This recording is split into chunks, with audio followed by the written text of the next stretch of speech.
Hey guys, and welcome back to the Check-In, the Cash Out Cavaliers official podcast. I'm here with my co-host Anton, as per usual. Hi guys, how you doing? It's so great to finally do this live. Um, Alex is staying at my place for a few days to work on different projects. A project that we will announce quite soon in this episode, in fact. Yeah, so don't click off. Follow the episode to the end, and you'll be the first to know. Well, second to know. We did announce it to our stream yesterday, but yeah, you'll be some of the first to know our exciting new project that will launch early summer, or still early summer. Yeah, Early summer, yeah. early summer. Like in the beginning of summer vacation. Yeah, exactly. We're super excited to be working on that because it's in the fields. I've done stuff in the field before. Anton hasn't, and we're both really excited to get the project going. And I know a lot of people enjoyed the more traditional Easter special that was uploaded previous to this episode, which I think is fantastic. This is almost another special, really. It's the in-person special. Yeah. First in-person podcast, which I think is really sick. But now you're just like, wow, we got to keep viewer attention. So what are we going to talk about in today's podcast? Well, we're going to talk about Counter-Strike, as per usual. The good game Liga, the Norwegian League, and how we are absolutely clapping cheeks. Then we're going to talk about historical revolutions. You know, my personal top three favorite successful revolutions. You have the Russian Revolution. I think more importantly, the American Revolution, which then led to the French Revolution. And then there was a completely failed revolution called the Fact Revolution that people may not have heard of. That Bro, they're already dead, bro. Relax. I'm not the one that was shit posting on Twitter for 2 days straight. Oof, yeah, no regrets, bro. It's the greatest. Yeah, though, like, it's so funny because like I feel like when we are losing, we're great losers. We're like, yeah, good game. We have to try harder. We have to invest in our talent more. Let's do better next time. But when we win, it's like, oh, fuck you. You guys are garbage. Like, you should have never started esports. It's like we become the most toxic team on the face of the earth. We by we he means himself turns into an asshole online. Yeah, Oof, yeah. It's all good content, all for fun, obviously. The beauty of internet anonymity. Yeah, Like, true. So yeah, we could first. I think we should address the elephant in the room. We fucked up. Last episode, we had a few predictions for the major. Someone didn't believe in FaZe Clan. Everybody added me. They were just like, no, FaZe Clan going to get wrecked by Spirit. You're being delusional. People put money on it against me that FaZe Clan would lose. But guess what? FaZe Clan 2-0 Spirit. Clean and easy. And they went over into the grand finals. And I think Anton's hatred for the French did him kind of dirty because Vitality, of course, did beat C9. Damn. Yeah. Meld. But Navi, huge surprise to us that Navi actually ended up winning the major. I think a lot of people actually predicted that the Santaris-led Turkish team Eternal Fire would beat them in the quarters. I didn't think so, but I thought like after G2 showed the form they did against Mouse especially, I thought they would just sweep them completely. However, it didn't happen. So I thought it was really cool. I mean, yeah, G2 has been a really weird team where like on paper they're really, really good. But every time you think that they're gonna do every time they show that like they can be really good, the next round they just choke and just disappear. It's really, but I feel like this is kind of like a super team issue, where you have the people are like less than the sum of the parts, and yeah, like it happens a lot. It in League of Legends, Vitality, it's every time is build a new super roster, find a new way to fail. Like they've been learning for 7 seasons now. It's the great special, but yeah, no, it's yeah, it's weird, but I mean that's Counter-Strike, so you can't just buy your way into a major win. Yeah, true. Well, unless you buy Donk. Yeah, I was about to say. Unless you buy, but even contract. even Donk wasn't enough to win Spirit the major. No, but I think G2, I think, are a really, really cool team. I think a cool roster. I think right now, Modesty is the best CS2 player in the world.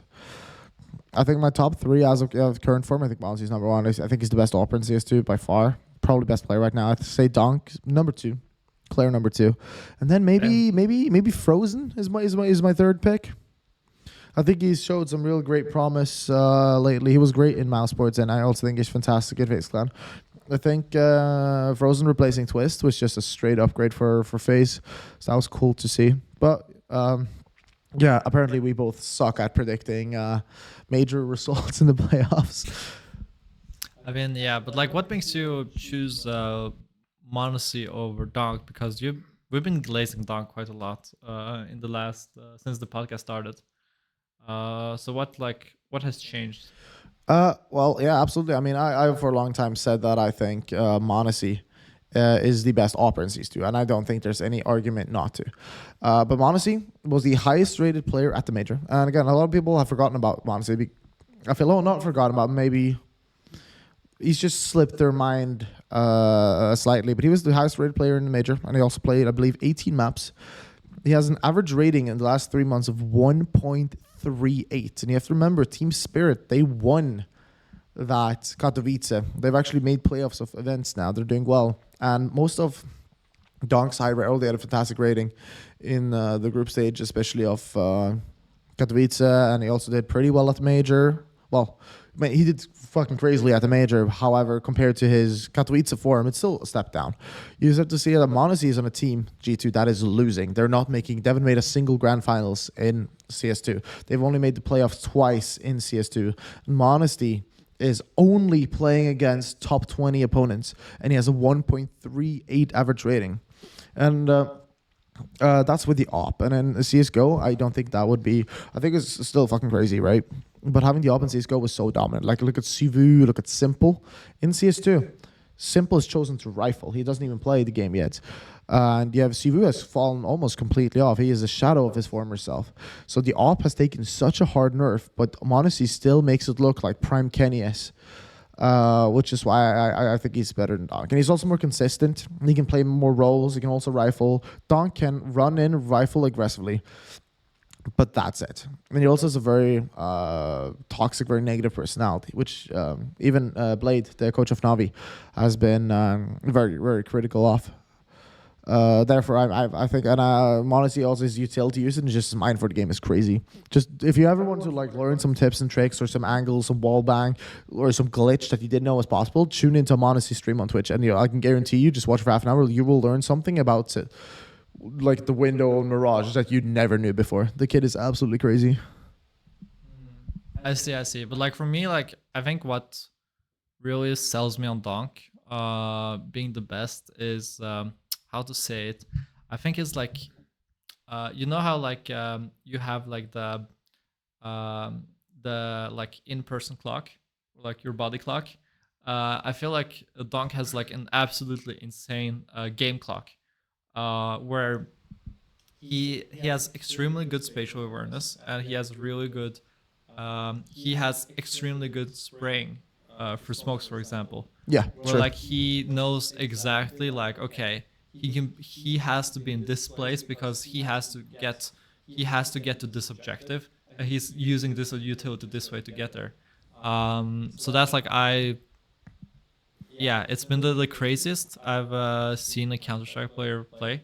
I mean, except for our main man Rufy, of course. Yeah, no, Yeah, Roof is like crazy. 100%. We'll get to our man Yeah, Roof. it's Yeah, we have like a lot of glazing prepared. yeah. Oh, we are prepared to glaze that man. Yeah. No, but I think you're completely right. Because Donk, when it comes to what makes him such a great entry player, it's not actually his aim. Because his aim isn't that good, believe it or not. If you look at his headshot percentage, it's actually quite low. If you look at other entry fraggers, say Rain or even 1-bit entry frags, they have 70+% headshot percentage. Donk, on the other hand, is down at like 40-something%, which is something you'll usually see in an opera.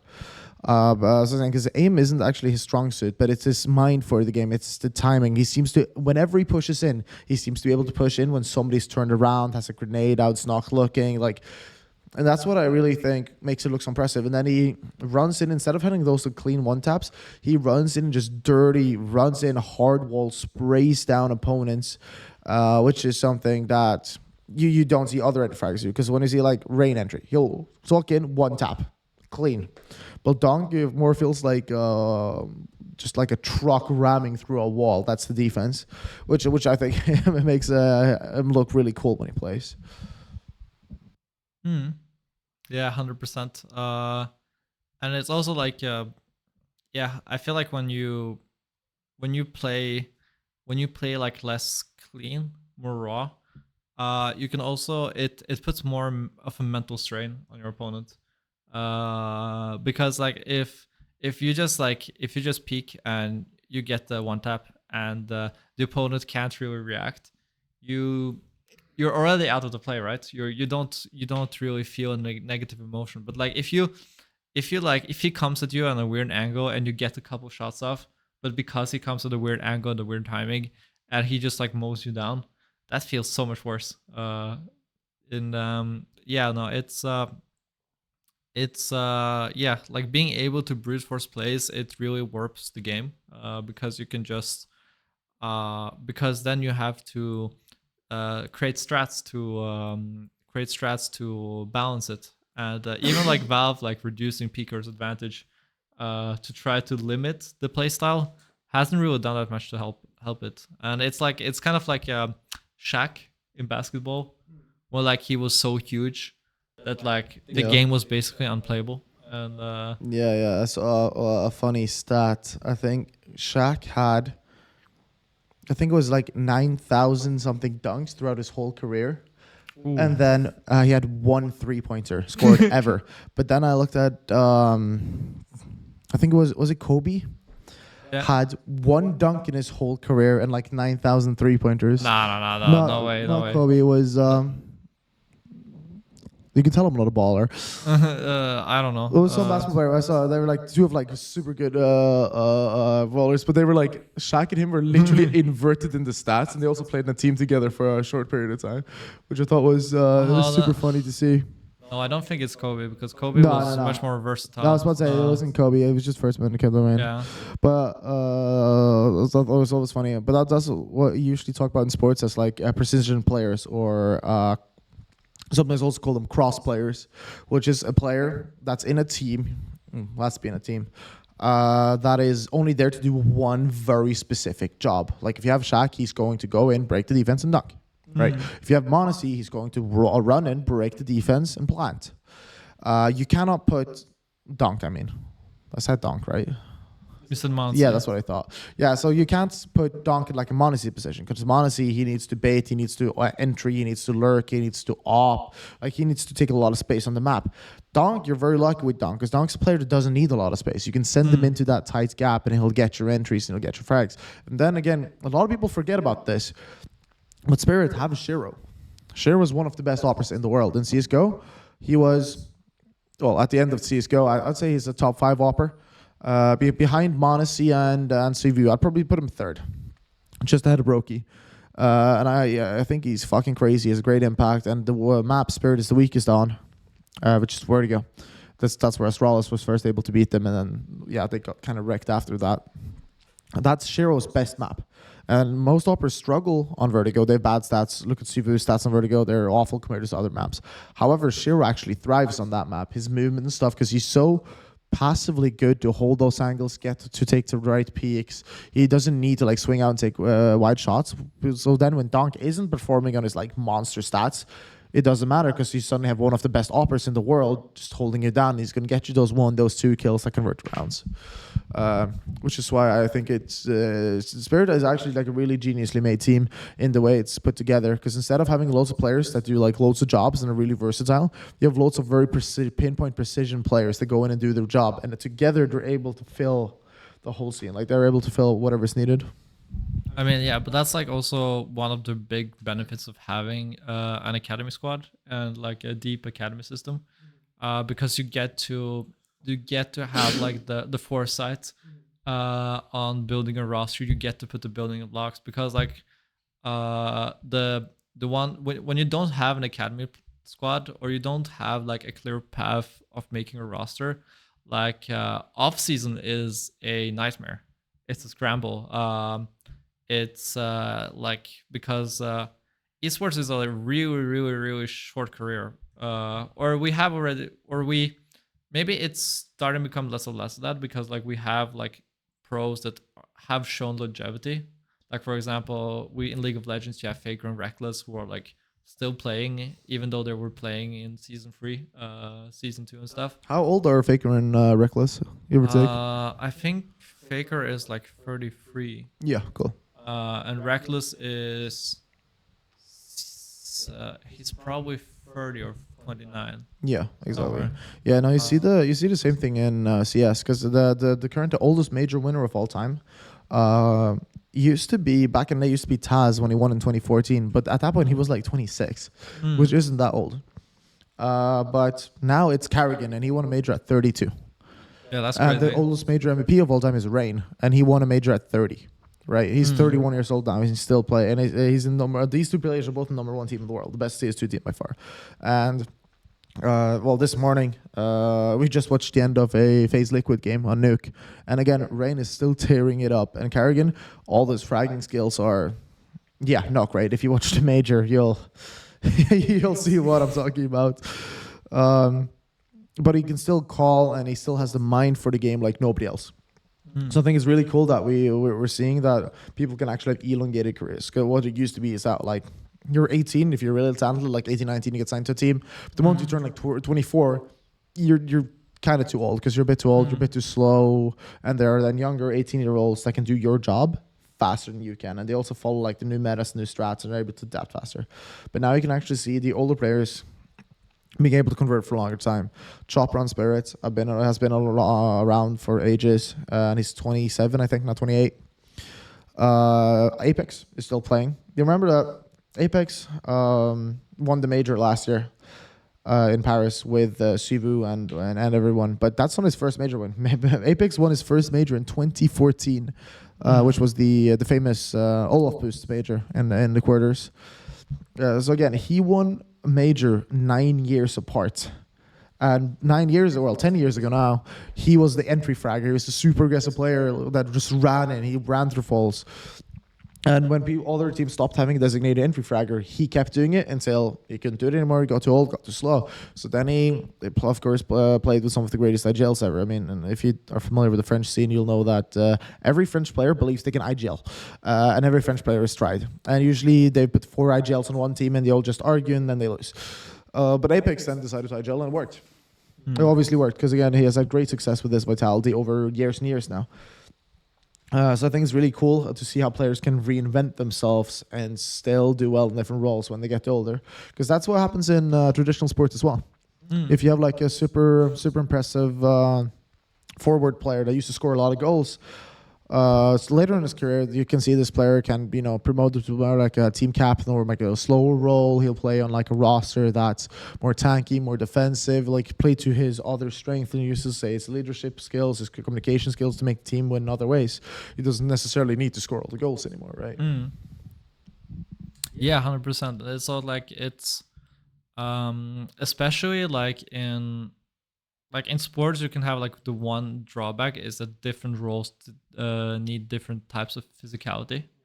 For example, a poacher striker needs a lot less stamina than a winger, for example. Or for example, a defender needs a lot more physical needs a lot more physicality than, for example, a midfielder. Yeah, because again, the defense usually runs most, and they also need to be really, really fast to be able to outrun the opponent's offense. Yeah. So, For sure. but like, it's definitely true, and it's also, but at the same time, it's also hard to adapt to another role. It's a lot of time and work and energy, and especially when you start getting your habits from the other roles and your understanding is anchored on a specific role, you start just it's really hard to like change the mindset. It's real great that happens. But getting back from this crazy tangent, what I wanted to say is that if you don't have an academy roster, off season is very chaotic because you need to field the team at the end of the day, and especially like if you don't know what's ahead of time, if you have like for example free contracts expiring at the end of the season, the calculations for how much a win costs and how many wins can you expect changes dramatically. We've seen a lot of rosters that go from like superstar super team rosters to like super budget, like Walmart first price edition rosters, and it's and the other way around. So it's I think it's one of those things that kills orcs quickest when you end up just when you don't have like when you don't have a sustainable plan and you just end up like overspending, and because of you overspend because you don't have good options available that are budget, and then you don't know how to capitalize on that spending, and then you just go like have like a horrible year, like 2 million in the red and stuff.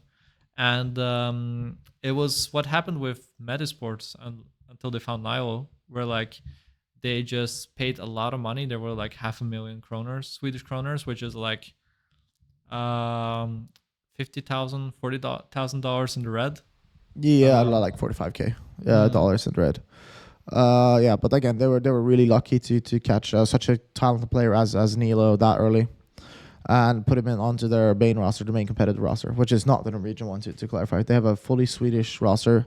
I believe it's led by Adam P, who is a like super old school, been around in the scene for ages, but never been like top player. He's always been on like the 20th best Swedish team type vibe.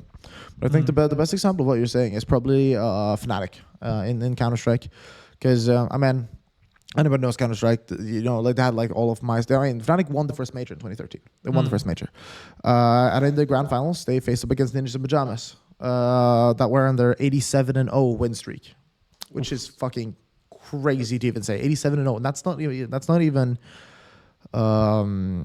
series. That's maps. They won 87 maps without losing one. But Fnatic, with a mixed roster, beat them in the grand finals. And in semis, they beat another team called LGB, which was also a fully Swedish team.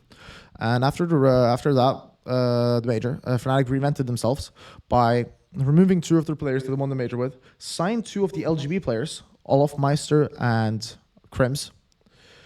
And with those players, with those five, they kept going for years, and they proceeded to win another two majors.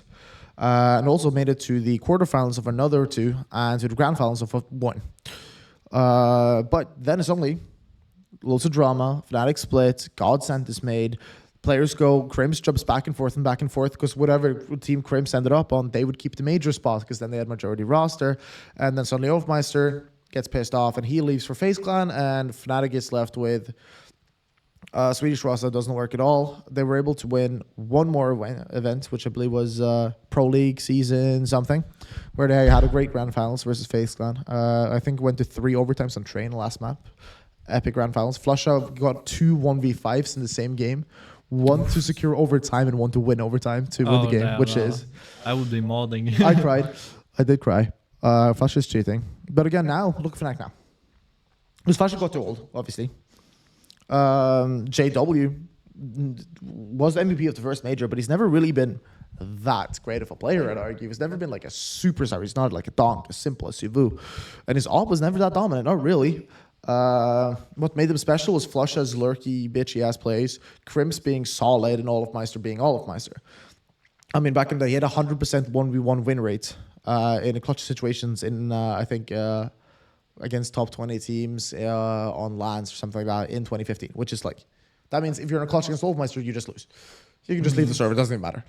But now they're started experimenting, signing some old mouse players. That Chris J was there, Scream was in and out just before he went to Valorant, and then Scream came back to stand in, and they even had nothing. The retired old C9 pro stand in for a game in like 2019, and they just tried to like roll through loads of like second and third tier old players, and they were like, okay, let's sign some new talents. But they hadn't really done a good job with like academy roster or anything, so they didn't have any new talents. The only one they'd found was the Brolan, which was signed as a 15-year-old to the original Godsend. But he played for like a tiny bit, but he didn't really want to stay there because there was no stability in the team, and he was a much better player. He's a much higher quality player than that, right? So they just started rolling through there, almost a roster change a month, and nothing worked. And now they're completely irrelevant. They tried to sign some British player. They were lucky with Messi, to be fair. But now Messi went to Vitality because they pay better and he actually wants to win. I mean, they're just stuck in this hellhole because they actually haven't invested anything in the next generation. And that's like the fall of Swedish CS. Because you can see the same thing with NIP. Not as dramatic. Because NIP still have some solid talent. Because they have a NIP Young Ninjas, I think the roster is called, which actually have been pretty good at finding some players. Players like Draken and Rez came from there. But again, Rez still in Ninjas and Pajamas, and he's now like a veteran player. So they have done some good jobs to actually provide better players from the scene. But again, Sweden being one of the most dominant countries in esports, the first major was in Sweden. The first pro league in Counter-Strike, in Counter-Strike in a shooting game, was the Swedish Pro League from 2002-2003. It's the first season of any shooting pro league ever. But now it's completely like fallen through the scene. Because as Anton's saying, it's so important that you don't just try to keep your own talents and then just cycle through some old players until they're useless. You need to be able to find someone new, some fresh talents to be able to move forwards as a team and as a scene in general. Yeah, 100%. Because I feel like it's you can survive as an org on domestic success, but to really, really thrive, you need international. And it's simply because it's the lifetime value of a fan. The lifetime value of a fan increases exponentially when you have international success. It's because you get one more avenues of revenue. For example, like in Valorant, you have the team capsules. In CS:GO, you have the stickers, if I'm not mistaken. Yes, that's correct. Dota 2, literally the whole prize pool is built on supporting teams. Yeah, crowdfunding.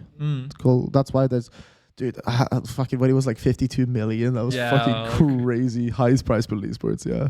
Yeah, and it's and the one thing is like it's important to do it. It's not important to do it every year because you can't. It's simply impossible. Like even like craziest like esports team like T1 in League of Legends, they're not able to win every year. No, that would be insane. Yeah, that would actually be bad for them because that would cut down on the value of the league. Yeah, the competitiveness of the league. Yes. Yeah. Because like it's to get like it was a study. I think Penn State did it.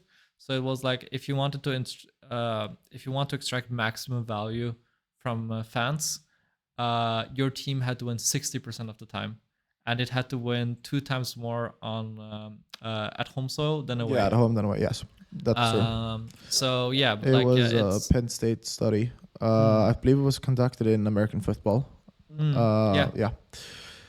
And I think that's what you're saying there is really good because I mean you can see it in some sport like CS:GO's viewership fell the fuck off under the Astralis era. Astralis being the #1 team in the world for a year in like 6 weeks, that was not healthy for the game at all.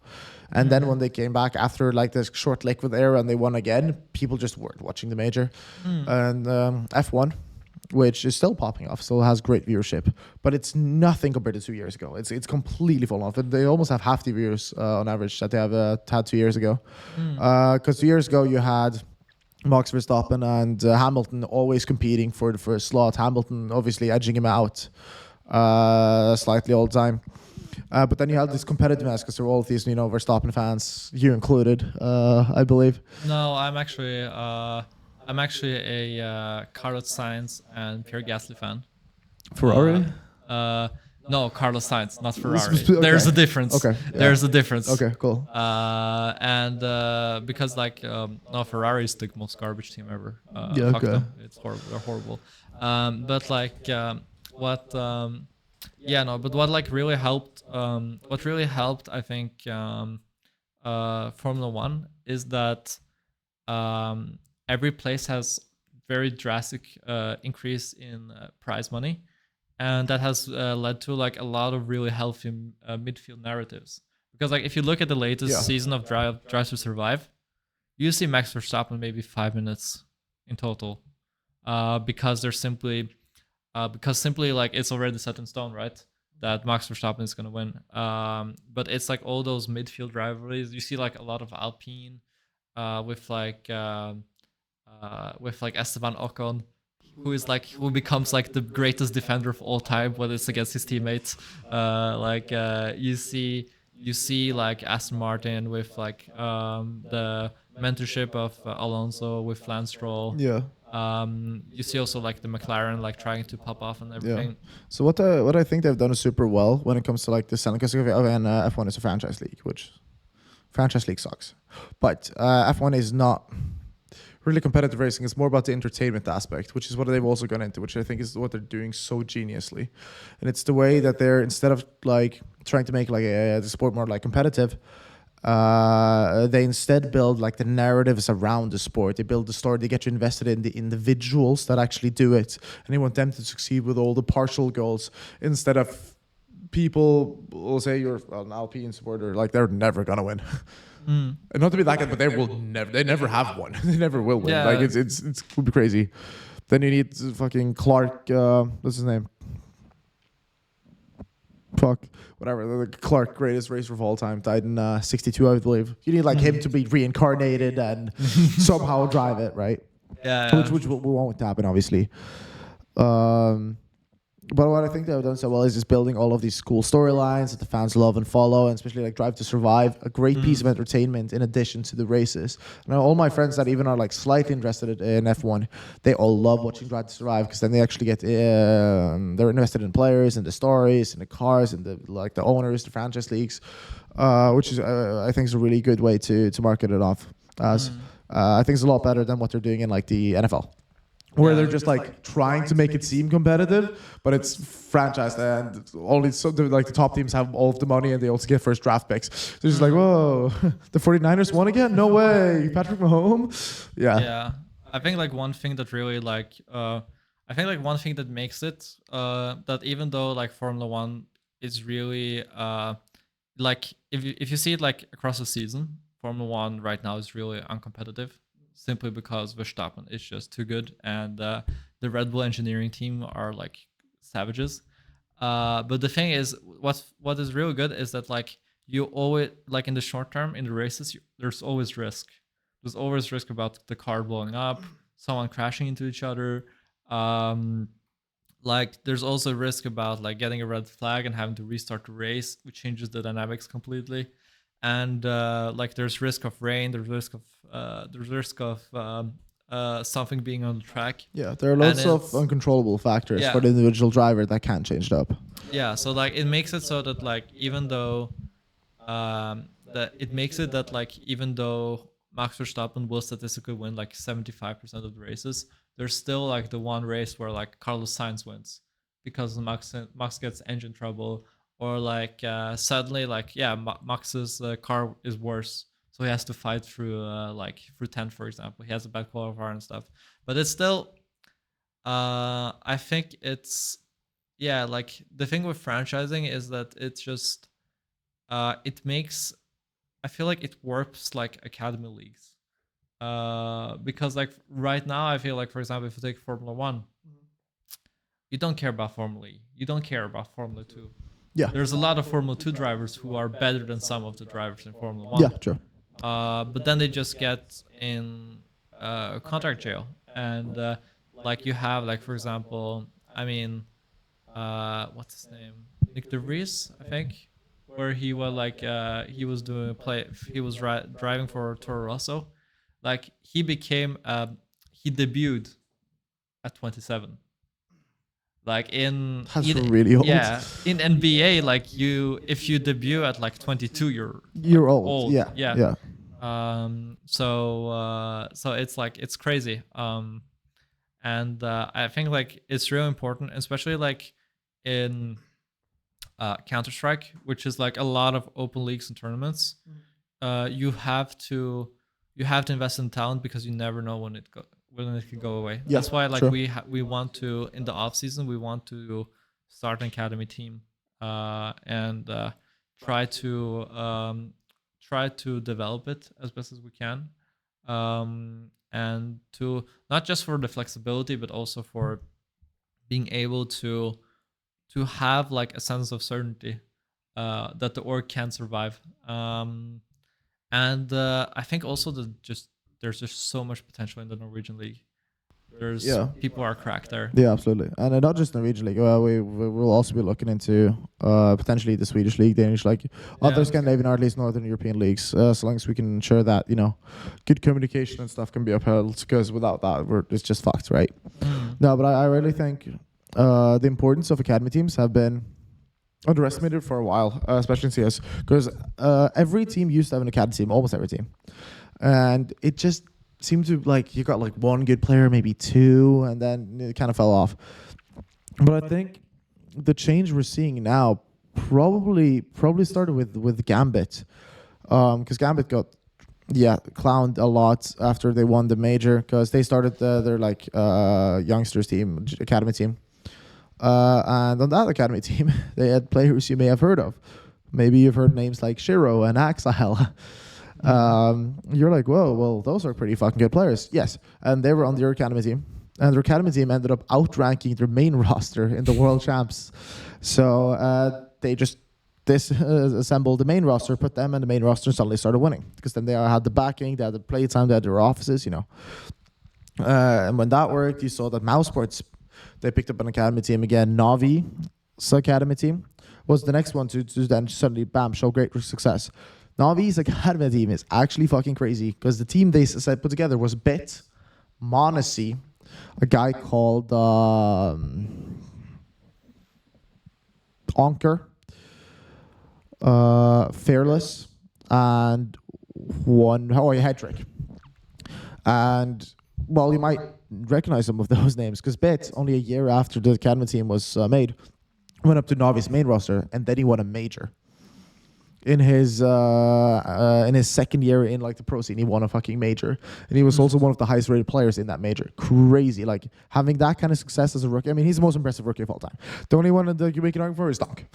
Donk is the only one I think is an argument. But then okay, I mean, everybody's been talking about Monacy, right? But Monacy couldn't go to Navi because Navi it's simple and they play the same roles. So what does Monacy do? Well, he gets signed by G2 the year after, and he also has an insane rookie season, winning both Katowice and Cologne, and again in his second season, which is crazy, from the same academy roster. Head Trick got signed by Ninja Pajamas, and he had pretty good. He had a pretty good style, but not that great.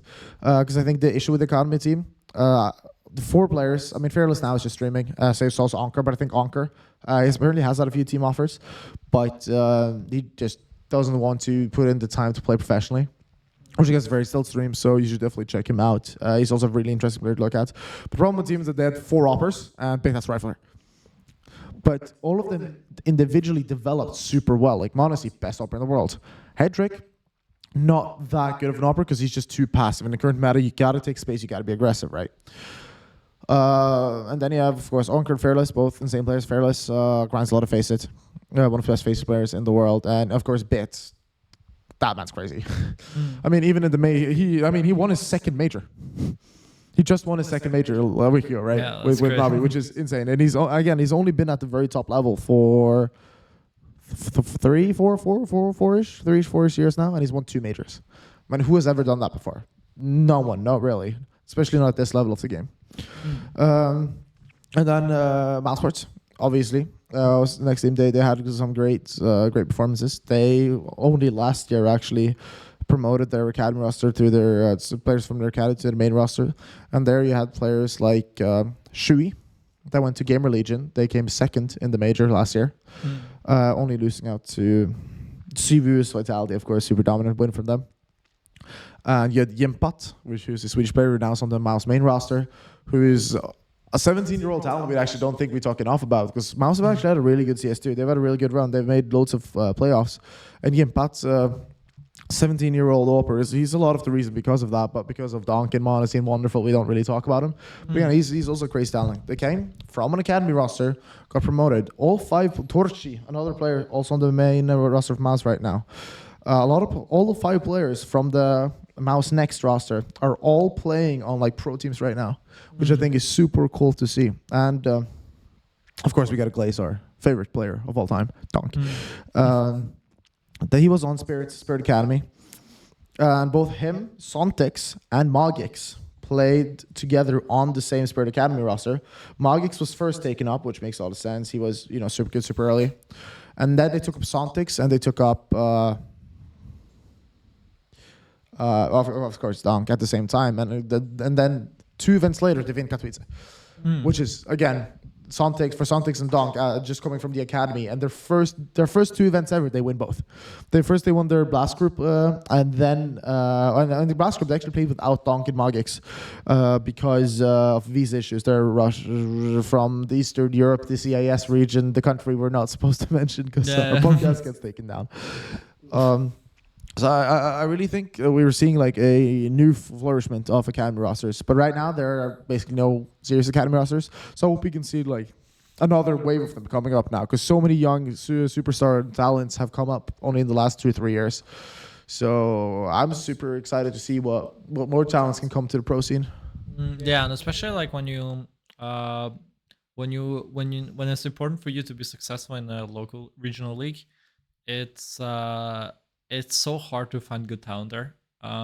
Even though I said that like yeah, there's a lot of talent in Norwegian Counter Strike, but it's also there are a lot of teams that like since a lot of teams don't plan the rosters like in the long term, you end up having like the scramble where like it's very volatile what you get. And like one example for it is our dear friends at Fact Revolution, who end up yeah, they have to fill a spot for the second season, and they end up signing Akaupul, which he was a sub for Apex, didn't really work out there, and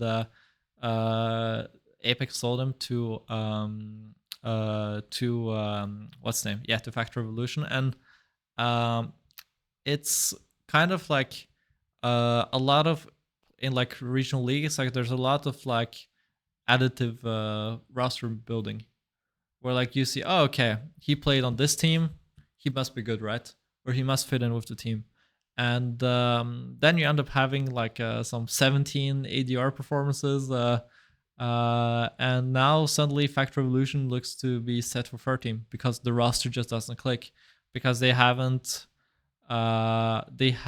been able to create like a consistent set of values of ways they wanted to play the game, because of they are just trying to last minute pick a roster.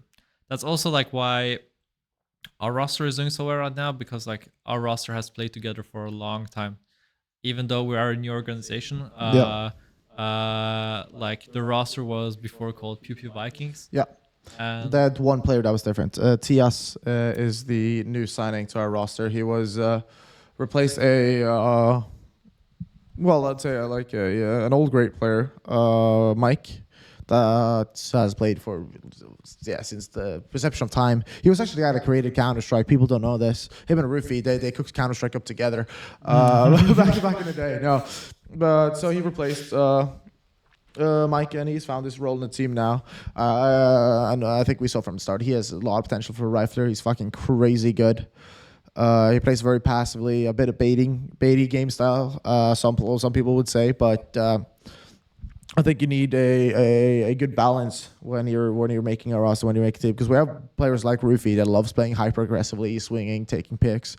So then him and Tias work really well together when you have Tias further back, and they can play off each other really well, which is what we, for example, saw on the Vertigo match we just played on that B site when Rufy is posted up close, Tias is in the back, and there's just nothing's just coming past them. Like not a single, like it's an unbreakable wall.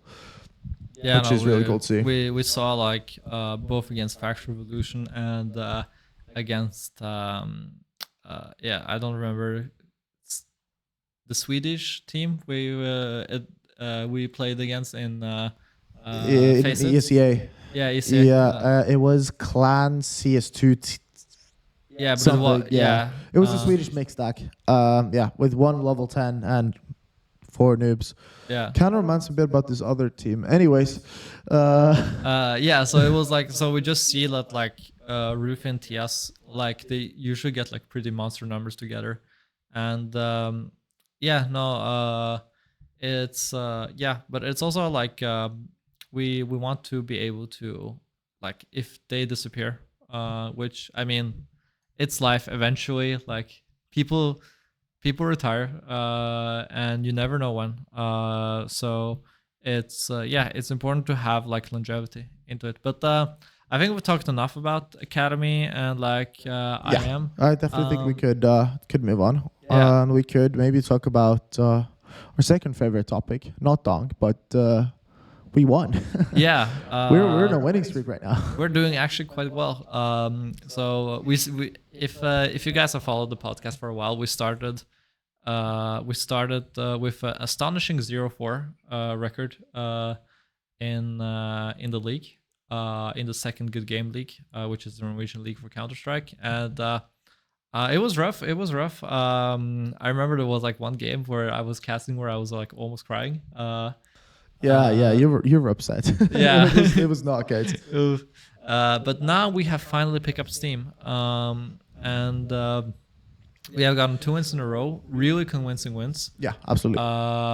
We had against Uforanta, we had 13-4 on Vertigo and 13-6, I think, on Ancient. Yeah, Or that's maybe 13-7, maybe. 13-7, yeah. I feel like we win every ancient game 13-7. It's Yeah, something yeah. about that. It's We weird. have won 4 games like that. Yeah, 13-7. Yeah. And three of them was on in the same day. Yeah, which is, it's which crazy. is crazy. And then we also had this game this week against Factor Revolution where we won 13-2 and 13-3. Yeah, I think Fact Revolution might have accidentally sent their league roster. Or no, maybe 13-2 as well. it was 13-2, 13-3. Oh, was it 13-3? Yes. Oh, damn. Both Factor Revolution is halves better than I were- thought. Both halves were 10-2. 10-2 on Vertigo. Super dominant T side from us. We were out calling them Mr. Loaf. Yeah. Gotta give shout out to the IGL. Very well pracked. Out calling them like a motherfucker. Our Vertigo currently looking. It's always looked good, but it's always been a bit flimsy certain times. We've over rotated a bit on the CT side, and then on the T side, seems to be a bit too much indecision, right? But I gotta give a shout out to Loaf and coach, of course, Coach Superstand in hockey, that have been able to sort out the game. Because they look super clean now on Vertigo. And the way they're able to pull rotates, I mean, on the whole 12 rounds of T side, they only walked into a majority stack once, and that was in a pistol round. So, yeah, no, I think that's super sick to see. And of course, after the 10-2 half, Fact only got 2 rounds. First one because if the AWP picked up 2 kills on the B side. Second one because Akka got 3 super important kills on A to be able to shut down the round. Yeah, but after that, there was nothing. Yeah, but also it was so funny on Vertigo. We've seen a lot of new strats since CS2 launched. I think we've seen the most innovative ones yet. Saving P250s. Yeah, we could get into if you were to get into more of the specifics of the game. We could definitely do that. Because what seemed to be quite weird to me is the way Fact called all their strats. Because the rotate seemed really weird, and they were just rotating off like basic wrong timings, which is easier for us to see. But apparently, Loaf was able to see that as well because we ended up winning all the rounds. But Fact are in like a 2v3. They have a P250 and a Deagle, no armor. And instead of like trying to pick up guns or trying to get entries, they just run and save a P250 and a Deagle with nothing. And then they have to rebuy the next round anyways with rifles and just have pistols for no reason. Like, at least you should, I mean, you're not going to win the round, but at least like try to save an AK or an AWP, right? But they just didn't. Which is weird. And they saved a lot, and they saved really quickly, which is common on some maps, but on Vertigo, absolutely not. On Vertigo is a map where you actually want to fight for the rounds, because rotations are so quick. Yeah, there were a lot of weird calls. But when the T-side started, I think they were just tilted from round 1. They did a bit of a low effort B rush and Armhand Roof with a crazy 3K clean headshots all around to just shut them down. And then, yeah, we just closed it out there simply. There's not a lot more to say about Vertigo. Yeah. The thing about Vertigo is like, I think like if you had to pick one map where you can't get sloppy, it's Vertigo. 100%. Because like it's in Anubis, for example, you have so many ways to attack sites. You in for example in Inferno, you can just rush banana and pray for the best. 13 rounds in a row. Yeah, and Inferno you can also just play super slow, take apps control slowly, take banana control slowly. You can like use a minimum amount of nades to get a max amount of thing to if you use time instead. But on Vertigo, I mean, most rounds on Vertigo are over before the minute mark. While on Inferno, you usually get down to the last 20 seconds. Same thing on Mirage and current meta, where the like the Navi classic, old Navi strat is the most common one, where you just try to get a pick on one side, pick another. That's not how Vertigo works. Vertigo is like you get a pick within the first 7 seconds, then you pull a rotate, then you rush onto the site, and 30 seconds into the round, the bomb's planted, right? But then at the same time, then the CTs, no matter basically the score, they'll just tend to rush the site and the counter defuse. Because 45 seconds on Vertigo is a lot of time to work with. So you really can't get sloppy. And also, it's so easy for CTs to like push aggressively, like down the short, down ramp. They could push ladder and through the elevators, even around through T-spawn is a really quick rotate. It's not actually going to lose you a lot of time. So they can take so many like aggressive risks and not really being punished for it. So I think you're super right in what you're saying there. Yeah, and also like for example, just like the utility usage, like because of for example the layout of the stairs, it's so easy to like I've done it a couple times, just like throw the utility off the map, and you're like, wait, what am I doing? And yeah, like the fact that you can shoot under, like you can't just blindly hold the angle when you go to B side because you can be shot from under. Yeah, There's exactly. so And even the thing that blocks the stairs, it's just a wooden board which you can just spam through as well. yeah, like if you get like if you're too slow on rotate at CT, suddenly you just end up at electric. Everyone at electric, it's smoked off. You just like stare for like 20 seconds. You can't really do anything, Yeah, and then sure. there's like only 20 seconds left for retake. So it's there's so many like you have to be really clean, and it's also like it's the map. Like if you're better, you're just gonna stomp them. And what's really good for us is that Update, we were better. yeah, we were better. We were really better, and it's really good because like before we wasted a lot of rounds on Vertigo because we didn't execute correctly. We ended up being too slow to get space and everything. But now we have finally real crisp executes. We have really clear direction of where we want to go, and we end up just choking them out. Like either just like brute forcing, getting a 2v2 2 for 1, planting B really fast. I think we planted B like 10 times.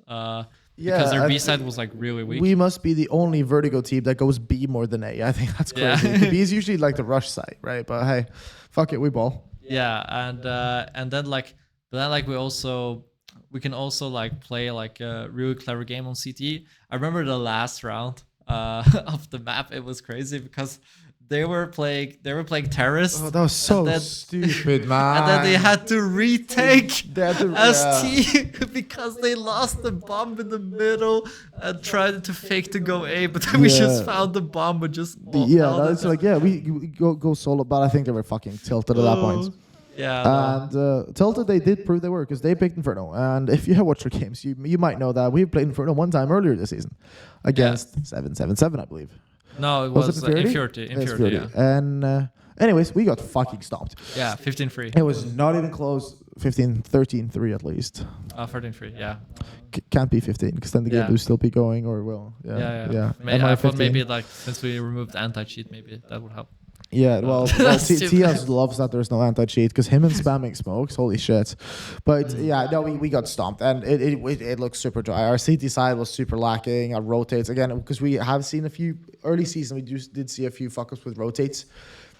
On Ancient especially, we actually got punished by that by some Bedriftsliga, Bedriftsliga team, which is a, subdivision league. Yeah. It's like a workman's league. Yeah.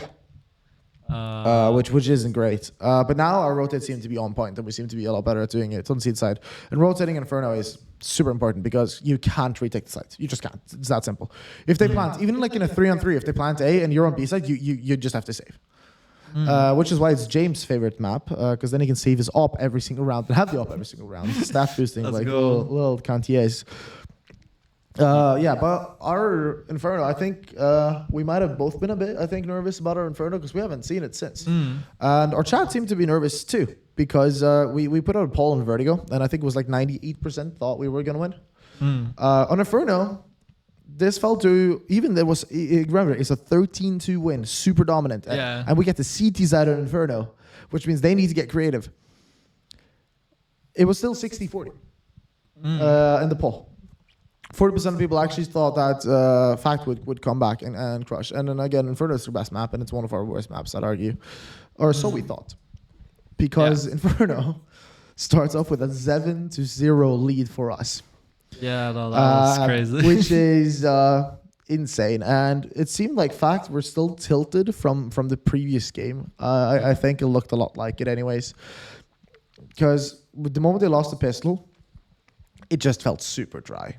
And he also had a player, I can't remember who it was, but one player in Fact, while not like he wasn't blind or anything, he just decided to run up on Ana with no support through 2 Molotovs, hop up on car, stay in the Molotov, Go back, reverse. go back through the Molotov, and then like I think it was Pancakes kills him with a shotgun from long range. Yeah. And it's just like he wouldn't even have needed to do that because he would have been killed. And again, the second Molotov was his own team's Molotov that they threw top car.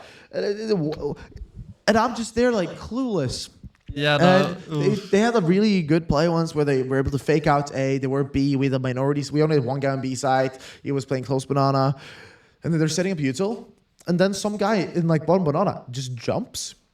So the sound cues are heard. We rotate everyone over to the B side. They run into a full stack.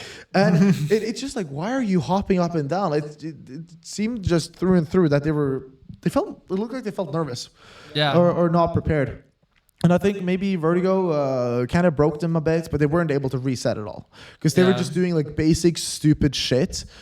That got them wrecked. Like all these, like not really small mistakes. These are just like big individual blunders that are just like a bit brainless. But again, we're not going to take anything away from our team's performance. Especially TS was a monster. Well, he was a monster on Vertigo as well, but our MVP was Ruffy. Yeah, he at one point had 1,400 more damage than the next person in the server, which is like stupid. But I mean, like if you're an anchoring player and the other team just mentally moves, you get so much DPS because they just run into you.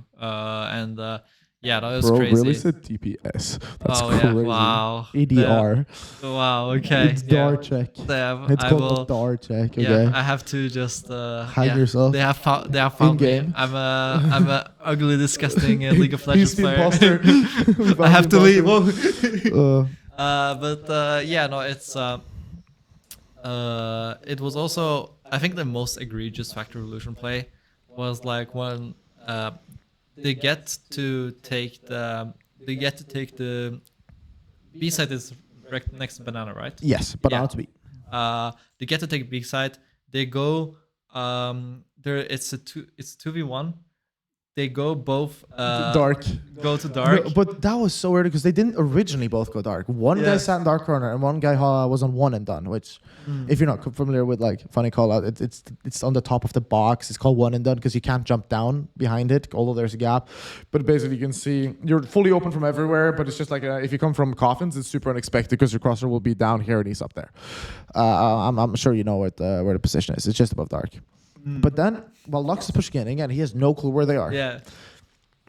But he's just expecting one to be dark. Probably has some kind of crossfire. But then the guy on one and done decides to hop down from his position, and he makes a huge dunk as he hits the floor. And Lux then instantly knows, well, they're probably fucking both there. Yeah. One Molotov. Yeah, just one of them are already low. They both swing out and they get slaughtered. And if you do want to see that, this will be on YouTube. So you can just click on Shorts and you will see that clip if you want to see it. And with our epic commentary to it as well. Also on TikTok. It's all at, follow our Casual socials. Cavaliers. At Casual Cavaliers on TikTok. I think we have gotten we were shadow banned before, but I think like it's starting to heal now. With TikTok, Yeah, we're yeah, no, like it seems, yeah, but yeah, it's just difficult to get with views. views on CS sometimes.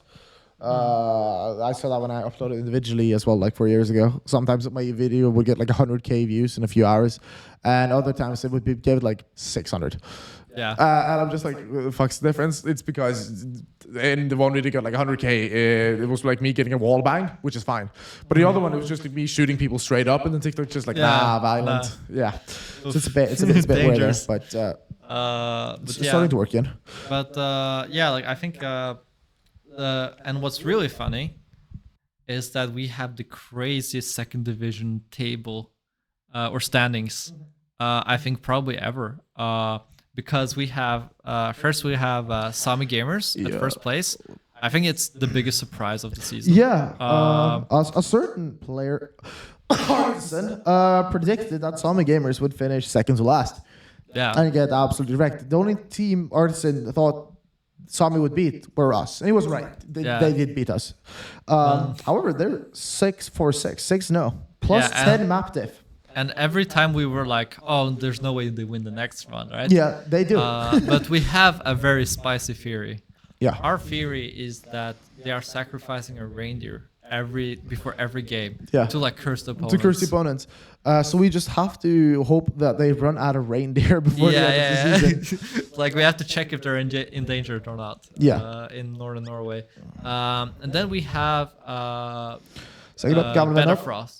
Well, yeah, better for us. You want to talk about third place? Oh no, yeah, Gamle Venner. Second place is Gamle Venner, and they're 4-2. Just so you can get an overview, then we have a team then you have 3, 4, 5 teams that are 3-3.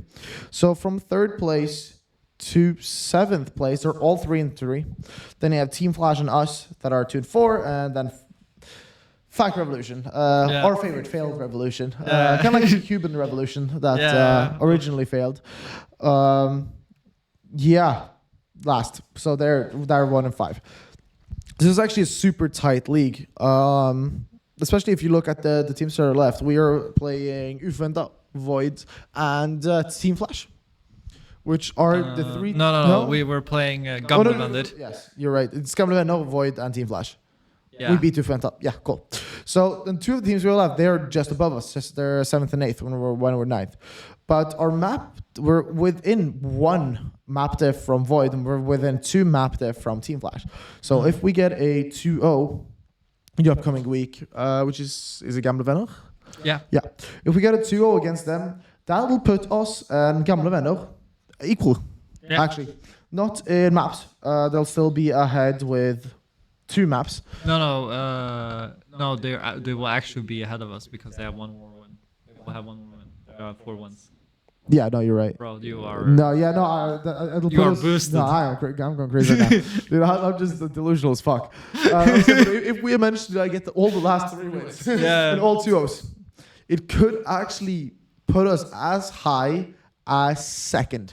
But the chance of that happening is low. Very low. A 3rd place is very doable. Yeah. Very possible. Especially if, say that Sami Gamers win the rest of the games, Gamle Venner beat us, but then win the next 2. And we win all of them 2-0. That will put us ahead of Betterfrost. And there's not a single other team because of how I think it's one other. I think. Well, yeah, the Void and Team Flash technically have the same chance because they're all playing. Well, each other. We're all playing each other down here.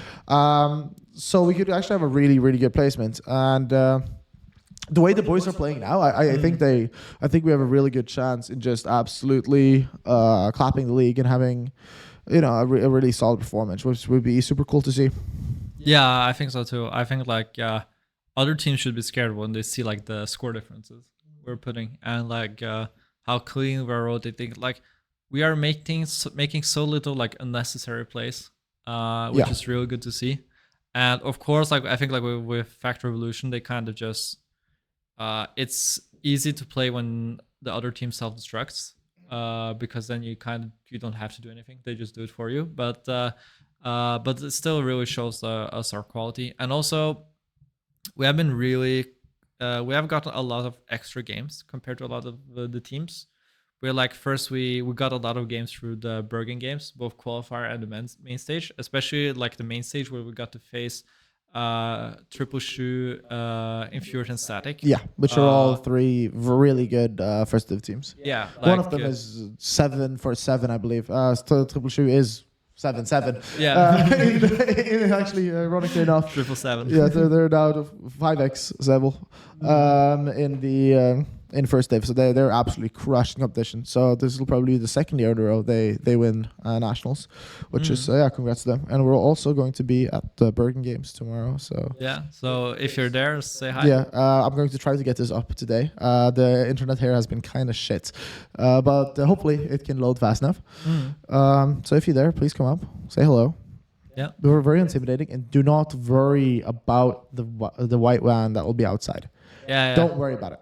We're not kidnapping young talents. Yeah. We're not doing that. Yeah, no, it's not a contract jail. It's a contract house arrest. It's better. Yes, yeah. It's a contract hostel. It's like a hostel. Yeah. Yeah. But it's like one of those nice Norwegian ones. Yeah. Like a Norwegian contract jail is better than UK contract dormitory. Yeah, true. It's like we have Red Bull. You guys have like Power King. You guys have yeah, you guys have Power King. You guys have like Prime Energy. Yeah, Prime Energy. Bro, you which guys tastes are like shit. You know what energy brand you should drink? Havoc Energy. The link will be Totally in the planned description. segment, baby. Yeah, the link will be in the description, and you can use code CASHOUT10 at checkout for 10% off your next Havoc order. They have worldwide shipping, and I believe they also have free shipping going on right now. If you order for above, I believe it's $60, but don't quote me on that. Go to Havoc Energy on our link. Use code CASHOUT10. Sponsor segment over. Let's go. Also, KSI, if you're actually watching. Yeah, KSI, which we know you are. Yeah. We know. It's like of course we're glad we're thanking you for joining us after it's hard to support like small teams like Arsenal. It's hard to support mid-league teams that aren't winning. Yeah. So what we want to say is, please sign us, or maybe we sign you. It's also possible. Like, yeah, maybe we buy Prime. Yeah. Well, was it $1 billion worth? What was it, $2 billion worth? I think last year. Yeah, we'll buy it. We'll take it. Don't worry about it. Yeah, it's no worries. You can get the monster, or you can get the lifetime supply of Havoc Energy. Yeah, we'll give you a lifetime supply for 100% stake in your company. Yeah. Mr. Wonderful's best deals on Shark Tank. Yeah, let's go. It's oof. But yeah, no, I think I'm really excited, and I think it's gonna be really fun streaming, casting. And one thing I'm also honestly kind of pissed about is the lack of team streaming in the Norwegian league. Or on one side, it's really good for us. Well, yeah, it's great for us. It's just bad for the development of the league, I think. Yeah, because there are a few. I think at first div, a lot of matches are streamed, not just necessarily by teams, also by individual casters and orgs and events, which is cool. But when it comes to like lower divs, like I think there was one team streaming this week outside of us, in like 2 and below. That was some 4th div team. Yeah, it actually got pretty decent viewership because if you want to watch Counter-Strike in Norway, it's the only way to do it, right? So I think we did get some really good advice from Metasports caster. Oh yeah, some really good life advice. I think we should just share with you guys because it's our so new solid. Segment, Best garbage take of the week. Best takes of the week. So today's best take of the week is. When you've been casting Counter-Strike for 2 hours, you can't invite bitches over. Yeah, it's crazy, man. Like, oof. They have I was going to invite someone over here afterwards, but then I saw that like the podcast has passed like the 1 hour mark, and I don't know, man. It's I just feel so drained. Like it's casting. It's harder than a 9 to 5. Yeah, like our job is harder than your job. Yeah. Your 9 to 5 is not as hard as casting Counter-Strike for 2 hours a week. Yeah, so that was the best takes of this week. Shout out to Metasports. Yeah, no, the Great part or greater caster. yeah, no, but it was so funny because it was so genuine. It was like he just felt like he said it as if he was dying. As if he was like He working muttered like his last belief in as he words. was working like 12-hour shifts in the mine, like the canary is dead. Like not from the fumes, from fucking overwork. And you're just like, and like he's like, am I gonna see my wife or kids again? It's crazy. And then it was like the That was most, funny. yeah, it was just like the most like vanilla game ever as well. So it was great. But like, yeah, I think like it's really bad for for the development that like no one is streaming. And it's really annoying because a lot of people, I think like the one thing, a lot of people think that like winning equates to success. And it has been disproven time and time again because like, for example, if you take the NFL, most of the profitable teams are in the lower half of Yeah, the standings. because they purposely don't invest as much in players, and they're okay with losing because the sponsor money gets divided equally. Yeah, but like the thing is, at least there are like incentives to they try to, if they don't have good players, to try to market better. They try to capture more value in the city they're in and stuff. But here it's so annoying because like it's um like you have maybe some gamers. They are, I think, the only team in the second division that has like a local audience. They're Yeah, and designed for like, they have a strong local yeah, audience. they're really Holy strong. shit! And it's really frustrating when like teams aren't working on getting fans, because like I remember I was it was really disappointing when we finished real early against Factor Revolution 2-0. So our game will last like 40 minutes, and I was like, okay, I want to help someone else, because like it's good to have like cross engagement. So I was like, okay, let's try to raid someone so that maybe like they raid us back, but we couldn't find anyone. There were literally no one Yeah, no streaming. one was streaming, Not a and single game was streamed on last Tuesday. it was so annoying because like even as a fan of good Counter Strike of Second Division, I was so pumped because right now the bracket is so exciting. There's like one round can like change the entire the entire Absolutely. tournament. There are currently only 2 teams in the whole league that are guaranteed to not like be demoted.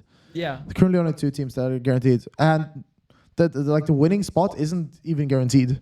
yeah, Like we actually don't know who's gonna win, and like everything from second to 10th place is still second to 9th. I'd argue is still up for grabs. Which is super cool. So the last 3 matches now, the next 3 weeks will actually be super important in deciding what teams go down, what teams go up, what teams get to compete in different tournaments, and so on. So I think it's quite sad that like people that are probably interested in this, because I know there are a lot of people that want to watch these games.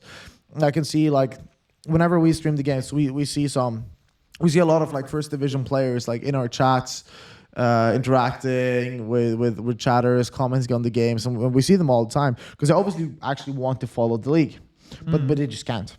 yeah, Which I think kind of sucks because it's just not good for the gaming environment. yeah, and it's also like I feel like a lot of orgs take themselves too seriously. They won't do a project unless, even like it's small thing as like doing a cast or replying to tweet, unless it's perfect.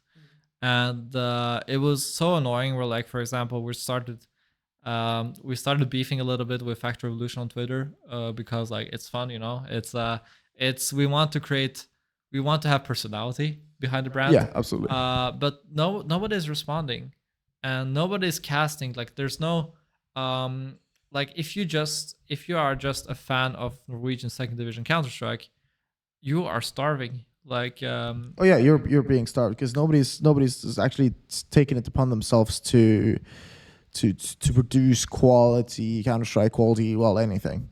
yeah. Which again, not great for the league.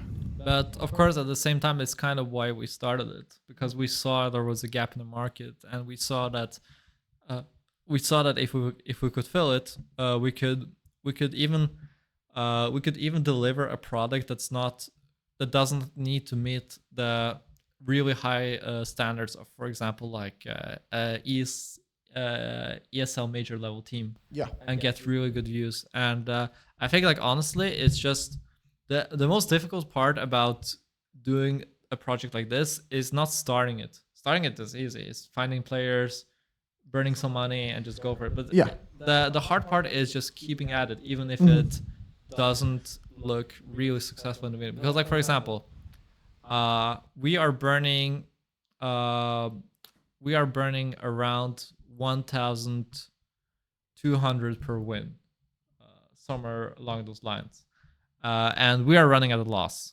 Uh, we have lost about, I think, 15,000 kroners, somewhere like that. Yeah, give or take, but that's not just in like for players and stuff. That's also Yeah. for just anything from equipment to just general company expenses that have been a part of just being able to start the whole thing. Right? Yeah. As I said, starting it's not difficult. You just have to buy a domain, make sure you have the hardware to actually be able to produce the content, and yeah, that's it.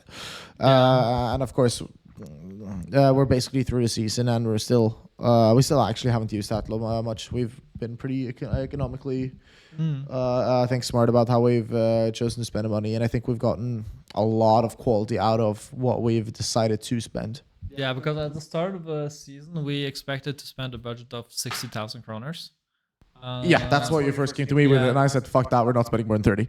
Yeah, and I think it's really important to understand that, like, yeah, okay, we can't be profitable the first year, because it's just you have to generate fans, you have to create fans, you have to convert them, and then you have to actually convert them into money, which is very, it's the hardest thing to do, Absolutely. by far. But like it's I think we're doing pretty Yeah, well we're doing generally, really well. because I mean, this is esports, and esports hard, yes, but like right now we're doing better than like most general startup companies. And again, if you've started a company or anything about it, then usually the kind of lines work with, the first 2 years from you starting company, you will just lose and lose money, and usually in the third year, that's when you want to go into zero. Like, Yeah. blank. That means like no, like within like 5% margin. So you either lose 5%, gain 5%, and it's after like the third year you actually start making more money than you're losing, and then usually around the year 5 is when you are looking at making profit enough to be like full time doing something. And we're Yeah. already at a point where we're getting a lot from what we have been investing, Yeah. and we're actually making capital. We're not going positive, but we're making money. Yeah, we are Which- making revenue. Yeah, we're getting capital. We're getting revenue.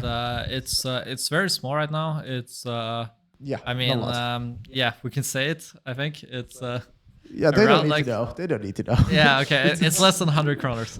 Yeah. Oh Yeah. well. Yeah. Not total, but yes. Yes. Yeah, but But we are making it, and but what's crazy is that for every 15 follower, we have a subscriber. yeah, those which is odds are fucking really, stupid. really I don't good. know how that has happened, but we're really, I mean, cool. It's honestly, happening. I think we have the explanation. It's just because we are the only consistent product in the second division league, and Yeah, sure. we have, like, if there has been one thing we've been focusing on with like an iron precision, is that we will stream every every game. one of our games. Yes. Because we believe that yeah. it's like, if you want to be a fan, you have to watch the team, right? It's like fans are generated through exposure. And for example, I still like Liverpool. I barely watch football, but I remember when I played a card game called, or I collected, everyone in my school collected a card game called Match Attacks. And I pulled a 101 card of Fernando Torres. Like, that's like a long time ago. That's like 15 years ago. And I remember, Shit, like, you're old. yeah, 24, man. It's soon 25. It's, Yeah, no, I yeah, know. like Only a few months left now. yeah, I mean, I'm speedrunning my court life crisis with like the esport org. It's 100%. But it's but because I saw that card, because I was exposed to the team, I became a fan. And it's something the orgs, I think like the orgs are just doing like uh esports math, where it's like, oh, we spent X on players, we will win 2x in tournament winnings, we will get 2x in sponsors, And then everything is 2x fine. and merch and everything, and then they just Yeah, no, we're fine. Which is yeah, not how you should. It's like girl math with worse because yeah, the yeah. numbers are bigger. And we have also, like, for example, we looked at merch. uh Merch is really hard to be profitable in, because you need Yes. to sell out everything Yeah, pretty to be much. And profitable. that's actually why your favorite creators only do like limited edition merch shops, even the really big ones. As still the only ones that have actually been able to produce like merch consistently is gotta be the Sidemen, and a shout out to them. Greatest Yeah, YouTuber group of all time. They've reinvented more with YouTube than anyone else, I think. yeah, But but because they decided from a very early time, like, we're not making merch, we're making a clothing brand. Which mm, is why when you look at their styles, they don't have like huge logos and like try to like sell like a cringy ass a product like that. They actually try to make them look like normal clothes, and they follow fashion trends, and they also have their own producers, so they don't need like any sponsored producer shit. They do them themselves, mm, like your Adidas's, your Nikes, just on a slightly different scale, of course. And they yeah, also have their own clothing stores now that you can actually go into and buy clothes. yeah, but they also, like, they have invested a lot of money into the infrastructure. Yeah, They according have like, to Josh Circa and Simon, he said once in a podcast that apparently they went negative with their like Simon clothing mm, up until I think 2022, and they started producing it first in 2014. mm, So they lost money on it every year for long, and they apparently have lost like millions of pounds in total on their like mm, clothing adventure, because it's just not profitable until you get to a certain point, especially when you do it the way they do. mm. Yeah, but it's like, it's also yeah. And what's really good is that, like, Alex here has like a lot of connections from former teams and from parts of it, and really helps us. It really helps us lower the costs of our different ventures. Yeah, For absolutely. example, we were not supposed to have a team, the split, but because of you subbing in a couple times for PP Vikings, you just like not coaching but like helping the team sometimes. Yeah, It helps us get them.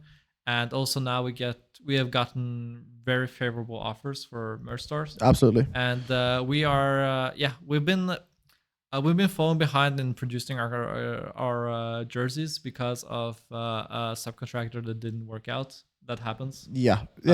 Sometimes the It's designer just doesn't produce what you're after, and yeah, it's what it is. Yeah, But merch will be designed and will be produced very, very soon. Trust us, we yeah, know.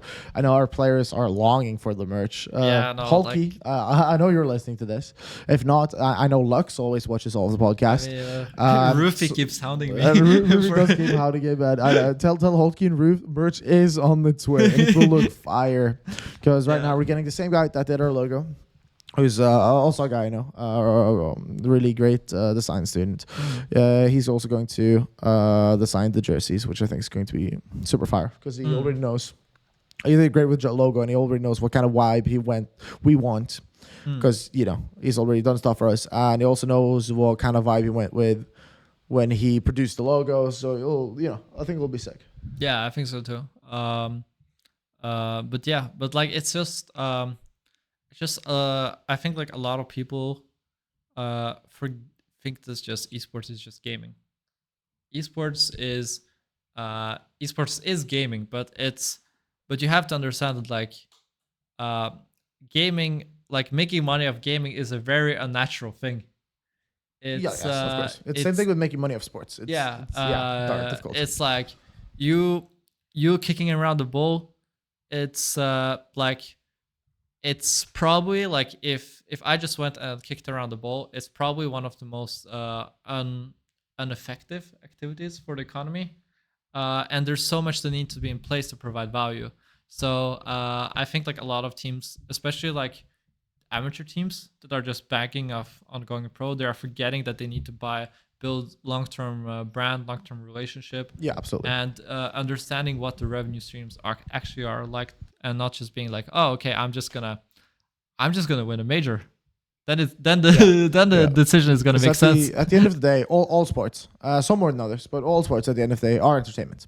Mm. The more viewership, the more money, the more sustainable the economy is, and the more people can do the sport, and the people who can do the sport then have safe jobs, and if they have safe jobs, they're then willing to stay in the sport and commit to it instead of do something else.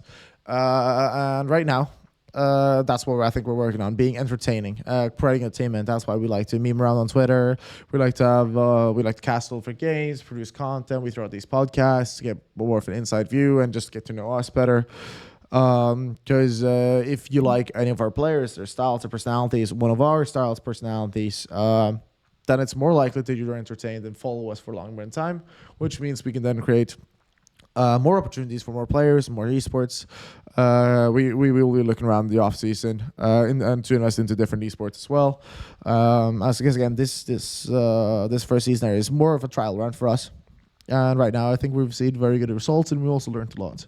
Yeah, it's I think like it's especially important where like it's an industry where like it's so easy to crash. It's understanding the pitfalls, understanding the stresses that happens to the business and to the individuals working on it. And yeah, I'm real excited to see what we're cooking up next. We have I think we forgot to tell, but we have joined the ESEA circuit. Yes, we have. We're 2-0. Yeah, 2-0. Crushed some Swedish team. Yeah, They got as many rounds as Fact Revolution, but their average face of the rank was still 5. yeah, that was crazy. On a map we don't play. yeah. So it was our first Mirage game of the last 2 seasons. If you go back with PP Viking, we've never played Mirage. Yeah, We've banned it, I think, 19 out of 19 times. Yeah, but hey. But yeah, I basically just like was spamming during the casting, like, please pick Mirage. I want to see something fun. Yeah, and we did, but it was generally a pretty boring game, to be honest. Yeah, no, No, it that was. happened. Yeah, no, the best clip we had was Rufy getting a 3K in the pistol after we choked a bit, and then Anton just goes like, "Whoa, yeah, wow, whoa," which was just like epic. I was like, "Oh, I'll make that into a clip." No, Then but- I listened to it back and was like, "I can't make this No, into a no, clip." but we can make like a TikTok and just say like most hype esports casting. Yeah, honestly, I think that would actually be kind of fire. no, but it's like I have like this issue when I'm casting is that sometimes I just forget that something is hype, or I don't register that something is really hype. So I just like end up just going like really monotone. It's like, oh wow, Rufy with an ace, crazy. That's crazy. Like I sound like a hater. It's like that's crazy, So bro. Rufy's fucking ace again. Okay. Oh yeah, buddy. sure. yeah, no, but yeah, we're facing as Ursus next week. Yes, it's it's a very established team. It's a Spanish org. They've been around forever. Some of the old Movistar players came from that org when they played local teams, if you're familiar with anything in Spanish scene. But I think there's one last thing I want to touch about in CS, and then we have a short announcement. A quick, big announcement. But first, I want to touch about maybe my favorite round play this week was on Tuesday against Fact Revolution. Of course, we hate Fact. Not really, but memes. Because we're up 10-2 on Inferno. We switch to the T side, and we lose the pistol round. And then we decide to go full eco. And Fact Revolution decide to full buy. They have MP9, save everything. They're stacking 3 people over at the B site. And I believe we get a 1-for-1 trade in middle. The only M4 on Akka gets taken down. And then their whole B defense in their genius decides, fuck it, we're going to run up behind them in mid. So they sprint down Banana all the way around mid. Little do they know, all of the cash-out players are sprinting through CD spawn, finding an empty B site with no players on it. And for context, we're fully geared. We have 4 Glocks and a Deagle. Deagle didn't even get a kill.